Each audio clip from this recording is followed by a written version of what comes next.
વંદે માતરમ વિદ્યાર્થી મિત્રો, આપણે આગળના વિડીયોમાં જોયું ચેપ્ટર 12 સુધી. આજે આપણે આગળ જોઈએ નવું ચેપ્ટર 13 ઘાત અને ઘાતાંક. તો આ બે શબ્દો છે એના ઉપરથી આખું ચેપ્ટર છે. તો સૌથી પહેલાં આપણે તેની વ્યાખ્યાઓ જોઈએ. પહેલું જ છે ઘાતાંક. ઘાતાંક કોને કહેવાય? તો ઉદાહરણ આપેલું છે 10,000 છે, તો 10,000ને આપણે 10 ગુણ્યા 10 ગુણ્યા 10 ગુણ્યા 10 એટલે કે 4 વખત 10નો ગુણાકાર કરીએ ત્યારે આપણને 10,000 મળે. અને તેને આપણે દર્શાવવું હોય તો અહીંયા 10ની 4 ઘાત છે એ આપણે લખી શકીએ. તો અહીં 10ને આધાર અને 4 છે એને ઘાતાંક કહેવાય છે. અહીંયા જે 10 એટલે કે નીચે કોઈ પણ સંખ્યા હોય તો એ આધાર કહેવાશે અને ઉપર જે સંખ્યા હશે તેને ઘાતાંક કહેવાય. જેમ કે 11ની 2 ઘાત હોય તો 11 છે એ આધાર અને 2 છે એ ઘાતાંક. તો અહીંયા આધાર અને ઘાતાંક કોને કહેવાય એ કહેવામાં આવેલું છે. તો 10ની 4 ઘાતને 10ની 4 ઘાત એમ વંચાય છે. ત્યાર પછી છે ઘાતાંકના નિયમો. તો ઘાતાંકના નિયમોમાં પહેલો નિયમ જોઈએ, ઘાતના ગુણાકારનો નિયમ. સમાન આધારવાળા ઘાત સ્વરૂપોનો ગુણાકાર કરવા માટે તે જ આધાર પર ઘાતાંકોનો સરવાળો કરવામાં આવે છે. જ્યારે પણ તમને આધાર સરખા આપેલા હોય, એટલે કે અહીંયા નીચેની સંખ્યા જે છે એ સરખી આપેલી હોય અને ઘાતાંક છે એ અલગ અલગ આપેલા હોય, ત્યારે તમે શું કરશો? તો કે ઘાતાંક સરખા હોવાથી આધાર સરખા હોવાથી ઘાતાંક છે એનો સરવાળો કરશો. અહીંયા ઉદાહરણ આપેલું છે 2ની 2 ઘાત ગુણ્યા 2ની 3 ઘાત. તો તમારે અહીંયા બરાબર 2ની 2 વત્તા 3 ઘાત છે એ લખવી પડે. ત્યાર પછી 3 અને 2નો સરવાળો કરો એટલે 5, એટલે ટોટલ 2ની 5 ઘાત થશે. સેમ રીતે અહીંયા બીજું ઉદાહરણ આપેલું છે -3ની 4 ઘાત ગુણ્યા -3ની 3 ઘાત. અહીંયા બંનેના આધાર સરખા છે તો તમે ઘાતાંકનો સરવાળો કરશો તો -3ની 4 વત્તા 3 ઘાત એટલે -3ની 7 ઘાત થશે.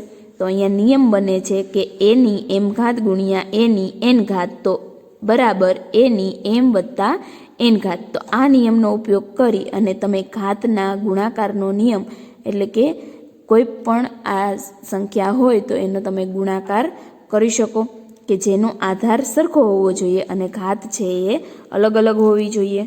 ત્યાર પછી છે બીજું ઘાતના ભાગાકારનો નિયમ. સમાન આધારવાળા ઘાત સ્વરૂપોનો ભાગાકાર કરવા માટે તે જ આધાર પર ઘાતાંકોની બાદબાકી કરવામાં આવે છે. સેમ રીત છે, ગુણાકારમાં ઘાતાંકનો સરવાળો કરવાનો છે અને ભાગાકારમાં ઘાતાંકની બાદબાકી કરવાની છે. તો અહીંયા આ બંને નિયમમાં તમારે માત્ર ને માત્ર એ જોવાનું કે આધાર સરખા હોવા જોઈએ. ઘાતાંક ગમે તે હોય, આધાર સરખા હોય તો તમે તેનો ગુણાકાર ભાગાકાર કરી શકો. હવે તમને અહીંયા આપેલું છે કે જો m > n તથા a is not equal to 0 તો એની m ઘાત ભાગ્યા એની n ઘાત હોય તો એની m - n ઘાત તમે લખી શકો. અહીંયા તમને ઉદાહરણ આપેલું છે કે અહીંયા તમારે m અને n એટલે કે અંશની ઘાત મોટી હોય અને છેદની ઘાત નાની હોય ત્યારે તમારે અંશની ઘાતમાંથી છેદની ઘાત છે એને બાદ કરી દેવાની. અહીંયા આપેલું છે ઉદાહરણમાં 3ની 7 ઘાત ભાગ્યા 3ની 4 ઘાત. તો અંશમાં 7 ઘાત છે, છેદમાં 4 ઘાત છે. તો તમે 3ની 7 - 4 બાદબાકી છે એ કરી શકો અને બાદબાકી કરો તો 3ની 3 ઘાત આવશે. ત્યાર પછી બીજો ભાગાકારનો નિયમ એ છે કે m < n હોય અને a is not equal to 0 તો એની m ઘાત ભાગ્યા એની n ઘાત બરાબર 1/n - m ઘાત. એટલે કે તમારે અહીંયા એ યાદ રાખવાનું કે જ્યારે પણ અંશ અને છેદ તમે જુઓ તો જેની ઘાત મોટી હોય ત્યાં તમારે સંખ્યાને લઈ જવી પડે. જેમ કે અહીંયા ઉદાહરણ આપેલું છે 5ની 2 ઘાત ભાગ્યા 5ની 6 ઘાત. તો અહીંયા 2 ઘાત નાની છે, 6 ઘાત મોટી છે, તો તમારે આ 2ને નીચે લઈ આવવાના અને 2ને નીચે લઈ આવો એટલે 6 - 2 ઘાત આવશે તો 5ની 4 ઘાત. તો આ રીત તમારે યાદ રાખવી કે જ્યારે પણ ભાગાકાર કરો ત્યારે ઘાતાંક છે એ જોવાના. જે ઘાતાંક મોટો ત્યાં તમારે નાના ઘાતાંકને લઈ જવાનો ને બાદબાકી કરવાની.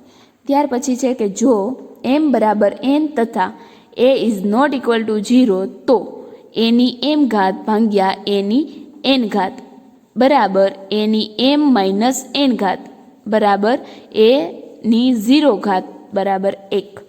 એટલે કે તમારી પાસે આધાર અને ઘાતાંક બંને સરખા આપેલા હોય અને ભાગાકાર કરવાનો કીધો હોય તો તમે 9 માઇનસ 9 અહીંયા ઉદાહરણ આપેલું છે, જેમ કે 7 ની 9 ઘાત ભાગ્યા 7 ની 9 ઘાત બંને સેમ છે, આધાર પણ સરખા છે અને ઘાતાંક પણ સરખા છે. તો 9 માંથી 9 બાદ કરો તો તમને 0 મળવાનો છે. તો કોઈ પણ સંખ્યાની 0 ઘાત હોય તો તમે જવાબમાં 1 લખી શકો. આ છે તમારે યાદ રાખવાનું. જેમ કે તમને કદાચ 5 ની 0 ઘાત આપેલી હોય તો પણ જવાબ 1 આવશે, 3 ની 0 કીધી હોય તો પણ જવાબ 1, 100 ની 0 ઘાત કીધી હોય તો પણ જવાબ છે એ માત્ર ને માત્ર 1 આવશે. આ તમારે યાદ રાખવાનું છે. ત્યાર પછી આગળ જોઈએ ત્રીજો નિયમ, ઘાતના ઘાતનો નિયમ. એટલે કે ઘાતનો ઘાત શોધવા માટે તે જ આધાર પર ઘાતાંકોનો ગુણાકાર કરવામાં આવે છે. ઉદાહરણ તરીકે 3 ની 2 ઘાત અને એ આખા કૌંસની 4 ઘાત હોય તો તમારે 4 અને 2નો ગુણાકાર કરી દેવાનો, એટલે 4 દુ 8 થાય. તેવી જ રીતે આપણે બીજું ઉદાહરણ લઈએ તો 2 ની 4 ઘાત ને એની પાછી 2 ઘાત હોય તો 2 ની 4 ગુણ્યા 2 ઘાત એટલે 4 દુ 8 એટલે 2 ની 8 ઘાત તમે લઈ શકો. તો તમારે આ યાદ રાખવાનું કે જ્યારે પણ ઘાતની ઘાત હોય ત્યારે તમારે ઘાતનો ગુણાકાર કરી દેવાનો. તમને નિયમ આપેલો છે કે a ની m ઘાત અને આખા કૌંસની n ઘાત તો a ની m ગુણ્યા n ઘાત આવશે. ત્યાર પછી છે ચોથો નિયમ કે ગુણાકારના ઘાતનો નિયમ. સમાન ઘાતાંક માટે 2 ઘાત સ્વરૂપોનો ગુણાકાર એ બંને આધારના ગુણાકારના ઘાતાંક જેટલો થાય. ઉદાહરણ તરીકે 4 ની 4 ઘાત ગુણ્યા 3 ની 4 ઘાત. અહીંયા બંનેના ઘાતાંક સરખા છે પણ આધાર છે એ અલગ અલગ છે.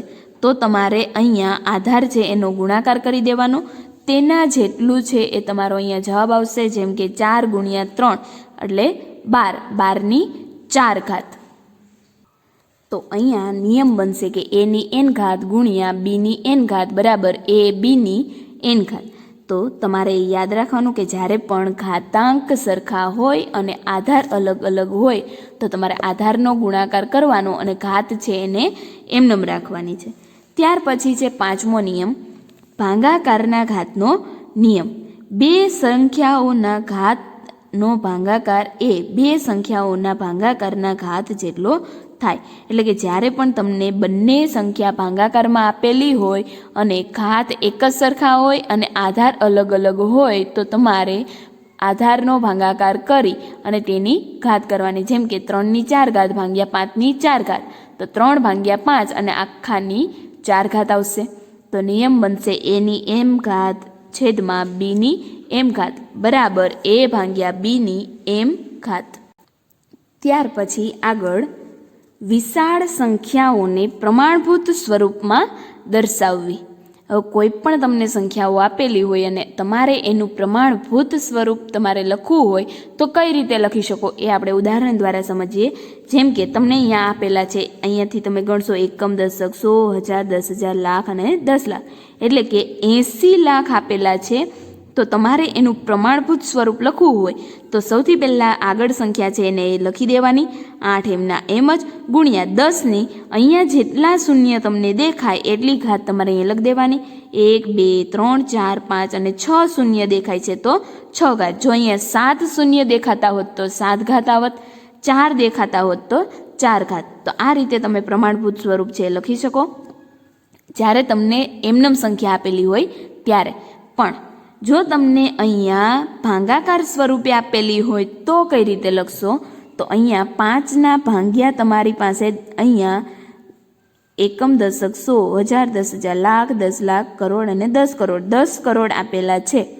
તો શું કરશો? તો 5 ગુણ્યા 10ની -8 ઘાત. -8 ઘાત શા માટે? કારણ કે એ ભાગાકારમાં છે એટલા માટે. અને ભાગાકારમાંથી એને અંશમાં લેવી હોય તો તમારે માઇનસ ઘાત છે એ લખવી પડે. આ તમારે યાદ રાખવાનું છે કે જ્યારે તમે ભાગાકારમાંથી ઉપર અંશમાં લખો ત્યારે તમારે હંમેશને માટે માઇનસ ઘાત છે દર્શાવવાની રહેશે. તો અહીંયા 5 ગુણ્યા 10⁻8, કારણ કે અહીંયા 8 શૂન્ય છે એટલા માટે જેટલા શૂન્ય હોય એટલી ઘાત તમારે કરવી પડશે.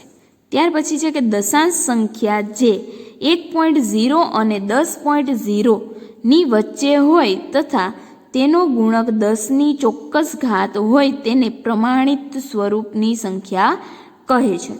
તો અહીંયા તમને દશાંશ સંખ્યા માટે આપેલું છે કે 1 અને 10ની વચ્ચે હોય તથા તેનો ગુણક 10ની ચોક્કસ ઘાત. અહીંયા તમે જોઈ શકો કે 1 થી 10ની વચ્ચે છે અને 10ની ઘાત સ્વરૂપે અહીંયા દર્શાવેલું છે. તો આને કહેવાય પ્રમાણભૂત સ્વરૂપ.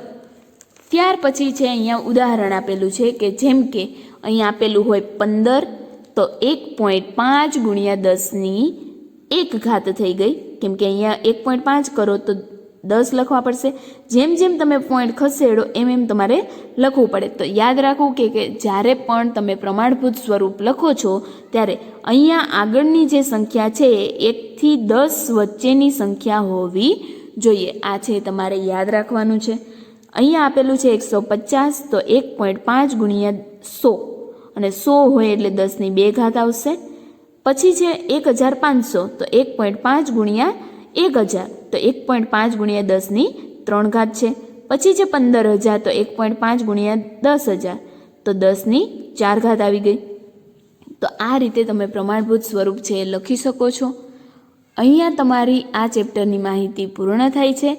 આ બધા જે તમને ભાગાકાર, ગુણાકાર, ઘાત અને ઘાતાંકના જે નિયમો સમજાવેલા છે એ તમારે યાદ રાખવાના છે. ટોટલ 4 નિયમ છે. પહેલો નિયમ આપણે જોયો ઘાતના ગુણાકારનો નિયમ, બીજો છે એ ઘાતના ભાગાકારનો નિયમ, ત્રીજો છે એ ઘાતના ઘાતનો નિયમ, ચોથો છે એ ગુણાકારના ઘાતનો નિયમ અને પાંચમો છે એ ભાગાકારના ઘાતનો નિયમ. તો આ 5 ઘાતના નિયમો છે એ તમારે યાદ રાખવાના છે અને આના દ્વારા જ તમારે અહીંયા દાખલા ગણવાના આવશે. તો અહીંયા આપણે આના પછીનું આગળનું જે સ્વાધ્યાય છે એ આપણે નેક્સ્ટ વિડીયોમાં જોઈશું. વંદે માતરમ.